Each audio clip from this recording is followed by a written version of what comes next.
Assalamu alaikum. Mr. Moderator, our distinguished guests, brothers and sisters, our friends and our enemies. And what do you think they did with the books?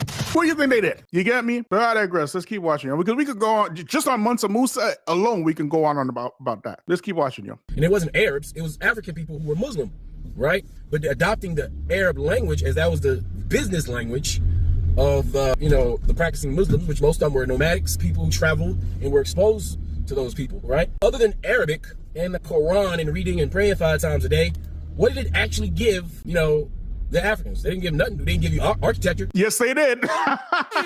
Yes, they sure did. They sure did give you architecture. They 100% gave you architecture, right? This is a big mistake. And furthermore, he's speaking like Arabic is a language that is exclusive from black folk. When who were the original Arabs, family? Who were the original Arabs? Even from the Lisan al-Arab, from the book Lisan al-Arab, they will tell you that the original Arabs, they were black. They know who the original Arabs were. They will tell you that the Arabs come in different types. There's Arabs, people from tribe, like their lineage is Arab. And there's Arab from people who speak the language. Those people are also Arab. And the original Arabs are black people. Like, how do you, if you think of even the lineage of Arabs, the lineage Arabs comes from Abraham. Then he had 2 sons, Ishaq and Ismail, okay? Ishaq is the lineage of the Jews, and Ismail is the lineage of the Arabs, right? Ismail himself, he's somebody who learned Arabic from original Arabs. And the region of the world where they were in, where were they? Between Yemen and Saudi, right? Who were the people in that time? But because we think in terms of race, we have to educate folks like this, right? They're not thinking in terms of race. They're just talking. They living their life. They just living their life. They're not thinking about black people, white people, anything like that. They're not thinking anything like that. They are out there surviving in the desert. You get me? There's a channel on YouTube. Let me try to find it for y'all. Who breaks this down beautifully. This is probably one of the most underrated channels on YouTube. Okay, it's called the Tariq Berry channel. Let me get it for y'all. 1 second. If anybody wants more information about this stuff, go visit this channel, Tariq Berry. Well, let me pull it up, y'all. So I'll share it with y'all. There it is. Absolutely underrated. If you subscribe to his channel and tell him that Bilal sent you, or not Bilal, the features. Tell him that the feature sent you. Absolutely underrated. Let me share it with y'all. 1 second, family. I'll share it with y'all. Watch this. I'm gonna get one of his videos. So this is the Tariq Berry channel. It's called the Tariq Berry channel. Go subscribe to his channel, okay? He's breaking it down all in Arabic. He's going into Arabic, Lisan Arab, everything. He's telling you about the color of original Arabs, you name it, everything with dalil, okay? With dalil. And in Islam in general is not supposed to make a difference in Islam, but it makes a difference, don't it? Because we got a hell of racist people up in here. You get me? We got a hell of racist people up in here. Look at this. This is Tariq Berry. قال محمد بن أحمد الأزهري صاحب التهذيب الغالب على ألوان العرب الأدمة والأدمة. Okay, so I'm just going to read it for you. Muhammad bin Ahmed al-Azhari said the al-Udma is the predominant complexion of the Arabs. We talked about this before. صاحب التهذيب الغالب على ألوان العرب الأدمة والأدمة في الناس. Al-Udma in humans means very asmar, meaning black, meaning dark black. And asmar itself means dark skin. Udma means jet black, okay? That's what it means. هي السمرة الشديدة وقال ابن منظور صاحب لسان العرب. The color Arabs is asmar, al-sumra, and Adam, al-Udma, except for a minority who aren't. That was the original Arabs. What you want me to say? What y'all want me to say, family? Do you get me? Now, were the Arabs at this time, were they thinking about race or anything like that? They wasn't thinking about anything like that. They're just recording their history. That's it, right? They're just recording who they were. That's it. Just like regular people. It now becomes an issue because of the mass racism of the modern day Arab, just like the mass racism of the modern day Ashkenazi. Ashkenazis ain't original Jews. Come on, y'all.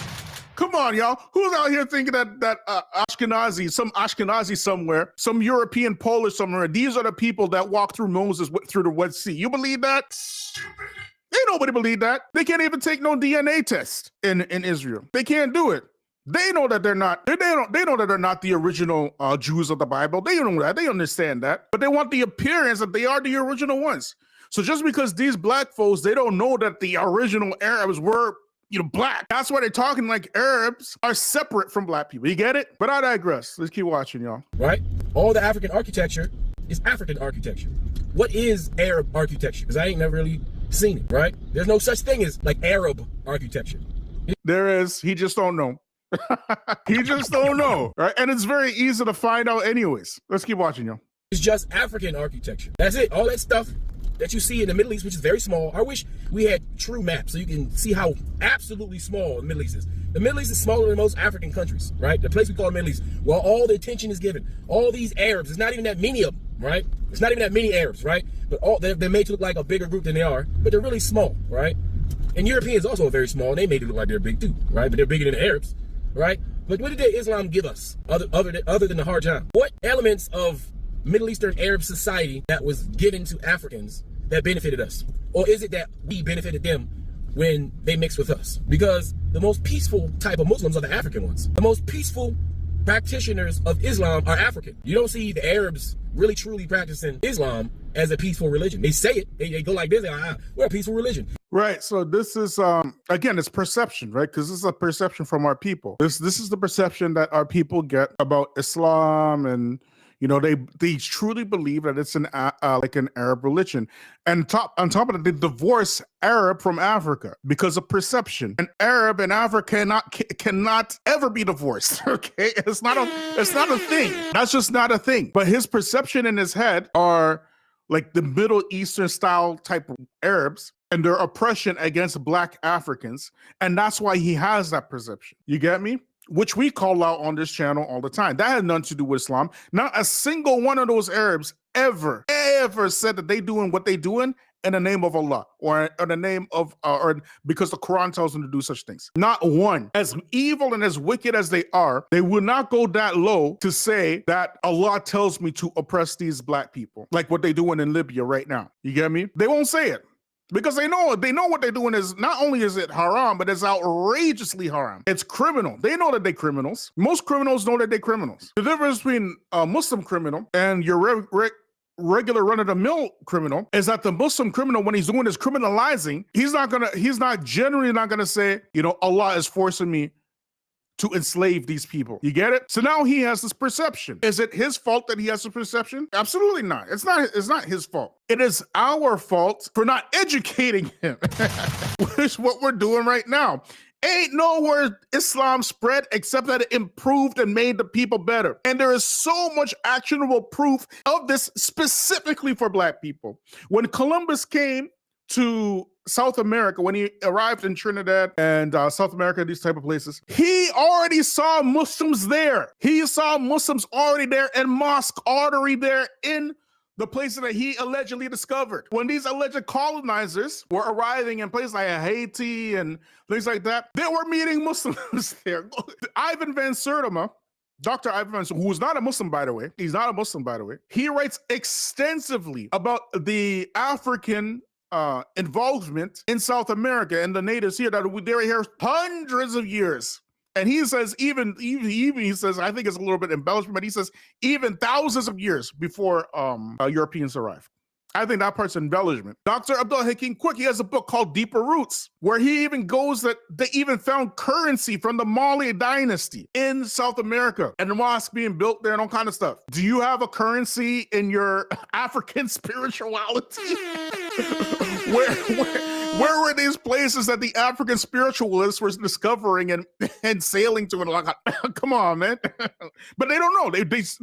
They're asking sincere questions because what they see is, for example, Muslims for Trump and stuff. Okay, this is what they see. So they're like, well, how can y'all even follow this stuff? Because they think it's the religion. It's not the religion.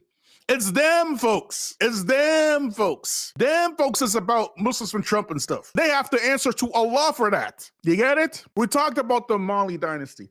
What about the huge scholarship that was produced as a result of the efforts of hundreds of years before in Mali?